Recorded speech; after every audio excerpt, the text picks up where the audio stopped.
اپنے آپ کو اوپر لے کر آئیں، اس عالم کی طرف بڑھے جس ملک کی حکومت امام کے پاس ہے، اور جو اس وادی میں آ جاتا ہے پھر اسے کوئی خوف نہیں رہتا۔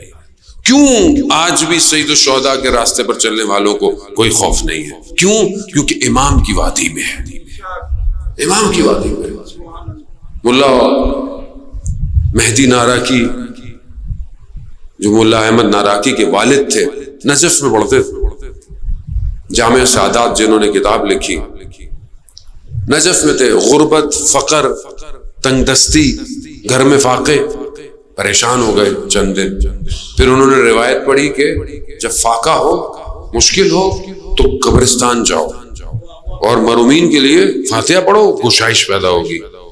قبرستان گئے، کھڑے ہوئے تھے مرومین کے لیے، اچانک سے دیکھا کہ ایک جانور، پرانا زمانہ ہے ظاہر ہے، جانور کے اوپر ایک میت رکھی ہوئی ہے، خچر کے اوپر، اور دو لوگ خچر کو پکڑ کے لا رہے۔ آگے آگے دیکھا تو ان کے استاد ہیں۔ اب انہوں نے استاد کے قریب گئے، سلام کیا، استاد نے توجہ نہیں دی، پیچھے بھی لوگ تو ساتھ چلنے لگ گئے کہ کسی کی میت آئی ہے، دفنانے جا رہے۔ تو کہا کہ یہ استاد کیا ہو گیا ہے، جواب نہیں دے رہے۔ کہا کہ جو تم دیکھ رہے ہو یہ وہ نہیں ہے، نہ یہ تمہارا استاد ہے، نہ یہ جو ہم ہیں ہم وہ بھی نہیں ہیں۔ تو کہا پھر ماجرا کیا ہے؟ کہا اس ناکے کو پکڑو جس پہ میت ہے۔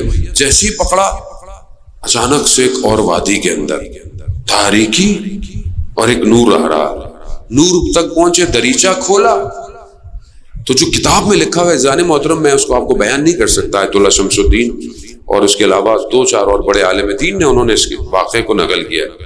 اس جگہ کی تعریف کی جو جگہ انہوں نے دیکھی، یعنی اس جگہ جو باغ تھے، جو سبزہ تھا، جو خوشبو تھی، جو ہوائیں تھی، اس کو توصیف لفظ نہیں کر سکتے، اس کی صفات کوئی اور ہی جگہ تھی۔ دیکھا ایک شخص ایک تخت پہ بیٹھا ہوا ہے، جوان، اٹھا، استقبال کیا، اپنے پاس بٹھایا، کہا کہ تم کون ہو اور یہ سب کیا ہے؟ کہا کہ میں وہ ہوں جس کے جنازے کو تم نے پکڑا ہے۔ کہا کیوں؟ کہا کہ مومن دنیا میں کہیں بھی مر جائے، اس کا جنازہ نجف میں وادی السلام لایا جاتا ہے۔ تو کہا جو تم نے دیکھا وہ عالم دوسرا تھا، میں عام جنازہ نہیں ہوں، مجھے دفنا میں کہیں اور ہوں، مجھے لایا گیا ہے۔ کہا یہ کیا ہے؟ کہا یہ میرے عمل کی وجہ سے مجھے سب ملا ہے، میری قبر ایسی ہے۔ کہا اچھا میں گھوموں پھروں؟ کہا ہاں گھوموں پھروں۔ کہا میں گھومتا پھرتا دیکھا تو مجھے میرے والدین نظر آئے۔ وادی ایک ہی ہے نا، وادی السلام ہے، ایک ہی وادی ہے۔ کہا مجھے میرے والدین نظر آئے، میرے رشتہ دار نظر آئے، بڑا خوش۔ کہا وہ جو مجھے غم تھا نا کہ بچے بھوکے ہیں وہ نکل چکا تھا۔ اچانک سے میرے والدین نے پوچھا بچے کیسے؟ کہا وہ غم واپس آ گیا، ایک دم میرے چہرے کا رنگ۔ کہا کچھ چاہیے تمہیں؟ کہا اس کمرے میں جاؤ، چاول رکھے ہوئے، جتنا دل چاہے لے جاؤ۔ کہا لے لوں؟ کہاں لے جاؤ؟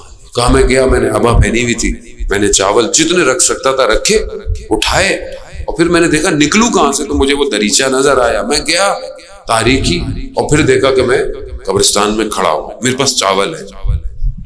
اس عالم سے چاول لے کر آئے، گھر گیا، گھر والے خوش ہو گئے، چاول پکائے۔ کچھ دن گزر گئے، میری زوجہ میرے پاس آئی، کہا کہ یہ چاول بہت عجیب ہیں۔ کہا کیوں؟ کہا میں روز پکاتی ہوں مگر کم نہیں ہو رہے، کم نہیں ہو رہے، راز کیا ہے؟ کہا مجھے مجبوراً بتانا پڑ گیا کہ یہ کہاں سے آئے ہیں۔ کہا اس کے بعد چاول ختم ہو گئے۔ عزیزان، عالم کوئی اور ہے، اس عالم تک پہنچ جائے آدمی، امام حسین کی وادی بھی کوئی اور ہے۔